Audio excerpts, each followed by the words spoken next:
تو یہ تو ایک بناوٹی بات ہے جو لوگوں نے بنائی ہوئی ہے کہ اللہ 70 ماؤں سے زیادہ محبت کرتے ہیں۔ 70 کا کیا معنی؟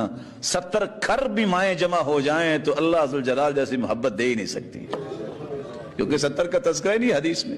یہ تو اللہ کی رحمت کو بہت چھوٹا بیان کیا جس نے کیا۔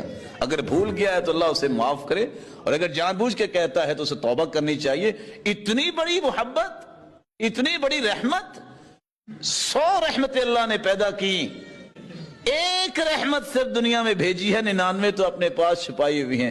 پوری دنیا کے اندر انسانوں، جانوروں، پرندوں، ہر چیز کی محبت اللہ کی ایک رحمت کی مرہون منت ہے۔